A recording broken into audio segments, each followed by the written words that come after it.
Hello friends, कैसे हैं आप लोग। आई होप आप लोग अच्छे होंगे। आज मैं आपको अपने इस वीडियो में कुछ अपनी प्रेगनेंसी के एक्सपीरियंस शेयर करने वाली हूँ कि मेरा एक्सपीरियंस कैसा था प्रेगनेंसी का, डिलीवरी कैसी हुई, सी सेक्शन हुई, नॉर्मल डिलीवरी हुई। लास्ट वीडियो में आपने ज़रूर देखा होगा। मेरे लास्ट वीडियो में मैंने शेयर किया था कि एमनियोटिक फ्लूइड क्या होता है, प्लस लेबर पेन क्या होता है, प्लस एक्सपीरियंस कैसा होता है डिलीवरी का, और इसके अलावा डिलीवरी टाइम क्या होता है, अगर नॉर्मल डिलीवरी है, सी सेक्शन है तो कितना टाइम लगता है। तो अभी मैं आपको यही बताने वाली हूँ कि मेरा एक्सपीरियंस क्या था। सबसे पहले तो मेरी डिलीवरी जब हुई तो अप्रॉक्सीमेटली रात के 2 बज रहे थे और 2 बजे मुझे पेन शुरू हुआ हल्का हल्का कमर में। और वो पेन जो होता है वो बहुत हल्का सा होता है कमर में, और वो धीरे धीरे पिंच होता है और बढ़ता जाता है, ग्रेजुअली इट इंक्रीजेज।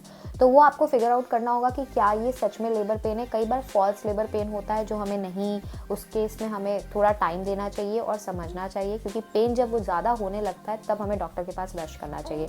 तो नेक्स्ट क्या हुआ कि पेन हल्का शुरू होने के बाद अराउंड आधा घंटे के बाद मेरा जो वाटर है वो यूरिन की तरह जैसे पास होता है वैसे ही वजाइना से थोड़ा सा वाटर पास हुआ। और मुझे ये समझ में नहीं आया क्या ये वाटर जो पास हुआ है क्या ये एक्चुअली में एमनियोटिक फ्लूइड तो है या फिर मेरा यूरिन पास हो गया है।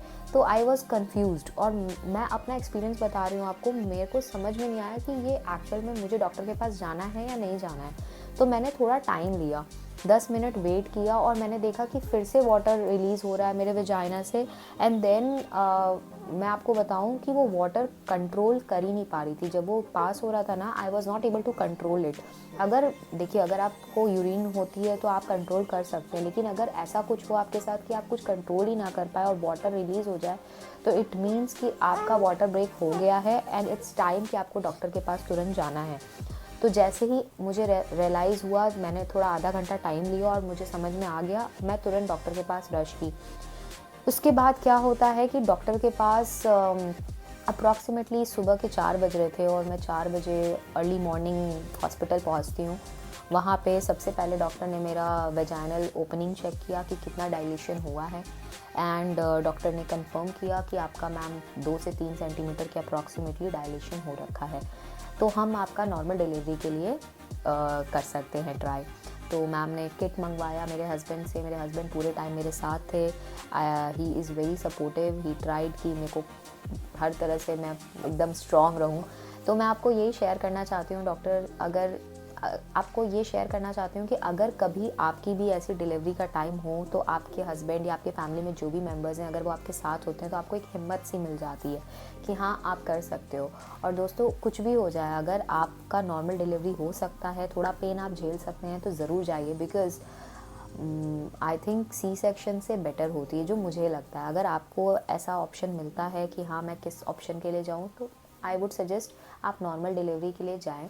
क्योंकि क्या होता है ना कि एक अलग सी शक्ति होती है भगवान जो देता है आपको। जब आपको आपके पेट में एक छोटी सी प्यारी सी जान है तो आपको लगता है कि आप सब कर सकते हैं। तो वो पेन जो बहुत ज़्यादा होता है ना, वो भी आपको कम लगने लगता है। तो सबसे पहले तो मैंने आपको बताया कि मेरा 4 बजे डॉक्टर ने चेक किया, डायलेशन 2 सेंटीमीटर था, 2 से 3 सेंटीमीटर। उसके बाद फिर मैं काफ़ी देर तक मूवमेंट करती रही, कुछ एक्सरसाइजेस करती रही। मेरे पुराने वीडियोस में आप देखेंगे मैंने कुछ एक्सरसाइजेस शेयर भी की है, वो आप देख सकते हैं। तो वो एक्सरसाइजेस की, कुछ वॉक्स किए। काफ़ी देर तक वॉक करने के बाद फिर ऐसे करते करते 3-4 घंटे हो गए। बीच में बेबी की हार्ट बीट्स भी चेक की उन्होंने। जब 9 बज रहे थे अप्रॉक्सीमेटली सुबह के, तब मेरी जो मेन डॉक्टर है उन्होंने विज़िट किया चेक करने के लिए। तो डॉक्टर ने सबसे पहले बेबी की हार्ट बीट्स चेक की। Heart beats 3 heart beats check की कि सब कुछ नॉर्मल होना चाहिए, तभी वो नॉर्मल डिलीवरी के लिए और वेट करेंगे। बिकॉज़ 10 सेंटीमीटर डायलेशन तक वेट करना मतलब शाम तक हो सकता था। क्योंकि जो जूनियर डॉक्टर्स थी उनसे मैंने बात किया कि मैम कितना टाइम लग सकता है, तो उन्होंने बताया कि आपको शाम तक वेट करना पड़ सकता है, बट वी विल ट्राई कि आपका आज ही डिलीवरी हो जाए, कल तक ना पोस्टपोन हो। तो मैं अपनी पूरी जान लगा रही थी, कोशिश कर रही थी कि यार मैं ज़्यादा से ज़्यादा वॉक करूँ, थोड़ा बहुत ऐसे ऐसे एक्सरसाइजेस करूँ, तो जिससे कि मेरी डिलीवरी जो है वो ईजी हो सके। बट यू नेवर नो, आप जैसा सोचो वैसा ज़रूरी नहीं है कि आपके लिए प्लान्ड हो। मैंने बहुत एक्सरसाइजेस की थी। सो आप इसके लिए बिल्कुल निश्चिंत रहे कि जो आपका डॉक्टर आपको एडवाइस देता है ना, वो बेस्ट एडवाइस होता है। तो मेरी जो मेन डॉक्टर थी वो आई, उन्होंने मेरा बॉडी चेक किया, बेबी की हार्ट बीट्स चेक की।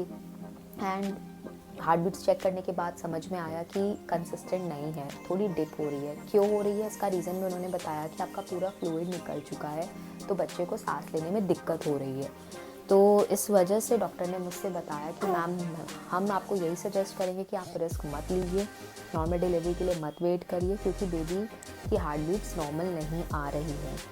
तो कुछ नहीं, जैसा डॉक्टर ने कहा हमें, हम बिल्कुल वैसा ही किए और डॉक्टर की बात माने कि हाँ भाई सी सेक्शन ही कराना पड़ेगा इस केस में, क्योंकि सबसे ज़्यादा इम्पॉर्टेंट है कि बच्चा हेल्दी हो, सुरक्षित हो, मैं सुरक्षित हूँ, सब कुछ अच्छा हो। तो मेरे घर वालों ने सब ने बोला कि नहीं बेटा, सी सेक्शन डिलीवरी के लिए अब आप जाइए, जो भी हो भगवान के ऊपर छोड़ दीजिए, सब कुछ अच्छा होगा। तो मेरा आपसे यही रिक्वेस्ट है दोस्तों कि जैसा आपका डॉक्टर आपको सजेस्ट करे, जैसा आपको एडवाइस करे कि हाँ आपके साथ ऐसा सिचुएशन है, आप उनकी सुने और बिल्कुल आप अपनी डिलीवरी के लिए हैप्पीली जाइए। डर सबको लगता है, मुझे भी लगा था, बट एक ताकत होती है, आपको प्यार होता है अपने बच्चे से पहले से, जिस दिन से आपके वो पेट में आता है, तो आपको लगता है कि आप सब कुछ कर सकते हैं, सब कुछ मुमकिन है।